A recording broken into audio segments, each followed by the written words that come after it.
ग्रामीण एकता मंच के बैनर तले सरायढेला के ग्रामीणों ने कोला कुसमा लोहारडी के साजन मिर्धा पर हमला करने वालों की अविलंब गिरफ्तारी की मांग को लेकर रणधीर वर्मा चौक पर धरना दिया। धरना पर बैठे पीड़ित साजन मिर्धा का आरोप है कि हमलावरों ने उनके साथ तथा उनके घर में घुसकर उनके पिता के साथ भी बुरी तरह से पिटाई की गई।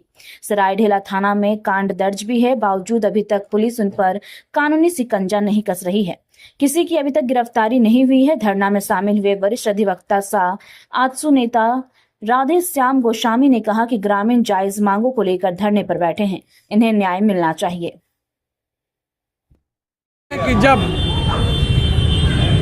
चाहे प्रशासन, चाहे कोई भी समाज का व्यक्ति या कोई भी मठाधीश निरंकुश हो जाता है तो जनता के पास एक ही उपाय बचता है कि वो शांतिपूर्ण ढंग से संवैधानिक रूप से वो प्रदर्शन करे या धरना दे करके उन लोगों का कुंभकर्णी निद्रा को खोले जो कर्तव्यनिष्ठ का नाम रखते हैं। कर्तव्य करने के लिए वे उन लोगों को नियुक्ति किया जाता है और कर्तव्य विहीन हो जाते हैं, तब लोग धरना प्रदर्शन करते हैं। आज ऐसे ही मामले में मैं एक कानूनी सलाहकार के रूप में मुझे यहाँ पर बुलाया गया कि तमाम ग्रामीण लोग यहाँ पर उपस्थित हैं और उन लोगों का कोई सुनवाई जिला प्रशासन के द्वारा नहीं किया जा रहा है। और एक दलित पीड़ित व्यक्ति है जो साजन मिर्धा हमारे सामने में आप लोग देख रहे हैं कि बैठा हुआ है, इसको कुछ दबंग लोगों ने घेर करके बाईपास रोड पेट्रोल पंप के पास घेर कर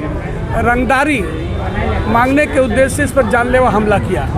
और इसको मैंने हम क्या जाति का नाम लें, फिर से लगेगा कि एक बार हम भी बोलिए रहे हैं। इसको हरिजन जाति जो है उन लोगों का नाम से करके इसको खुलेआम प्रताड़ित किया, अपमानित किया, जो कानून में SC/ST एक्ट के तहत एक अपराध है। और निश्चित रूप से उस अपराध के लिए जो व्यक्ति ऐसा किया है, अपमानित किया है, उस पर सज़ा मिलना चाहिए। उस पर जानलेवा हमला भी किया है। जो हम लोग को प्राथमिकी पढ़ने का देखे ये लोग जा कर के वहाँ कार्रवाई कर रहे हैं तो पता चल रहा है कि प्रशासन के लोग उन लोगों के साथ मिला हुआ है और कोई कार्रवाई नहीं कर रहा है। और जो आपराधिक तत्व के लोग हैं वे लोग खुलेआम घूम भी रहे हैं और चेतावनी भी इन लोगों को दे रहा है कि केस को अपना उठा लो, नहीं तो इससे भी अंजाम बुरा होगा। क्योंकि इन्होंने कुछ ज़मीन ले करके अपने अमीन के माध्यम से उसको नाप जोख करवा रहे थे और उनको पैसा देने के लिए गए थे तो लगभग 45,000 रुपया भी इसके पास था, चेन भी था, वो सब भी छीन छोड़ करके चला गया।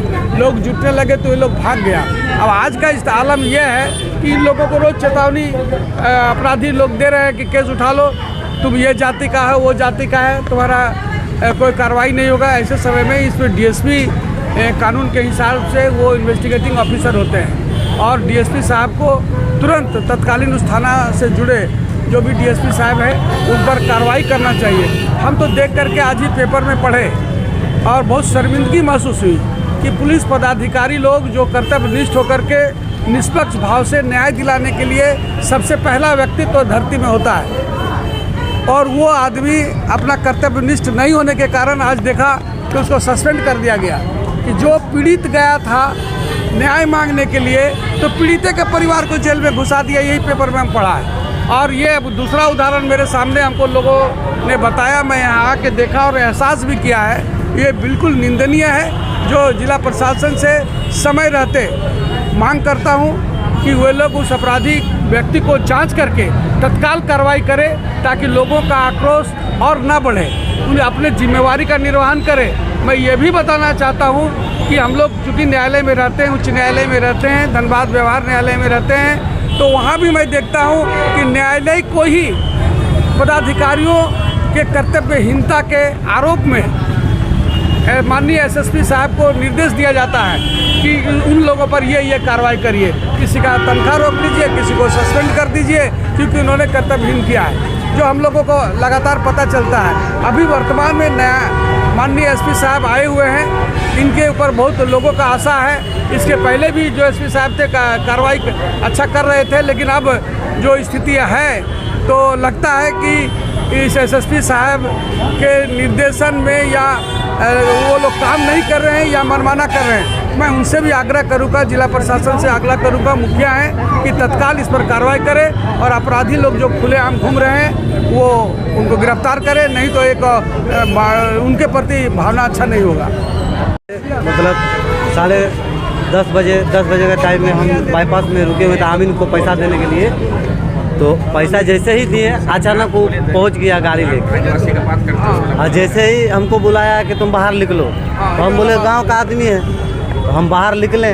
तो बाहर निकलते निकलते मारते, कोनो बातचीत कोनो बातें नहीं है, मारते 10 मिनट तक हमको मारते गया। जो पैसा बचा हुआ था वो भी ले लिया, और मेरा चेन भी जो छीना वो भी ले गया, कपड़ा लाता सब फाड़ दिया। उत्तम सिंह और निमाई सिंह और प्रकाश सिंह, बिट्टू सिंह और 2-4 आदमी है उसका साथ में मिला हुआ, सब मिल गए। लेकिन इतना आदमी को बीच में मार रहा बाईपास मंडी में, लेकिन कोई बचाने वाला भी नहीं आया, कुछ नहीं। जब हम थाना में आए तो थाना वाला बोला जब PNCH में जाओ, तो PNC के पास आए तो हम लोग शांत हो गए केस करने के बाद। 30 तारीख को फिर जाके मेरा बाबूजी को मारपीट, घर द्वार तोड़ा, ऐसी कैमरा सारा चीज़ तोड़ दिया, डोम चमार तुम जो करना है कर लो, इस तरह मारते गए। तो घर वाला भी धोके मेरा बाबूजी बहन घर चला गया था, फिर उसको लेकर आए केस किया। अभी तो उसका कोई मतलब ही नहीं है, हम उससे ना गाली दिए हैं ना कुछ किए ना कोनो मतलब है। अचानक हमको उसको जेल में चाहिए, जैसे मेरा बाबूजी बूढ़ा पापा को मारा है तो उसको ऐसा दोबारा नहीं होना चाहिए ना। अभी तक अरेस्ट नहीं किया है, अब बार बार गाड़ी चलाते हैं तो आके आगे पीछे करके ओवरटेक करता है ज़्यादा। हाँ ना। क्या नाम है आपका? साजन मिर्जा।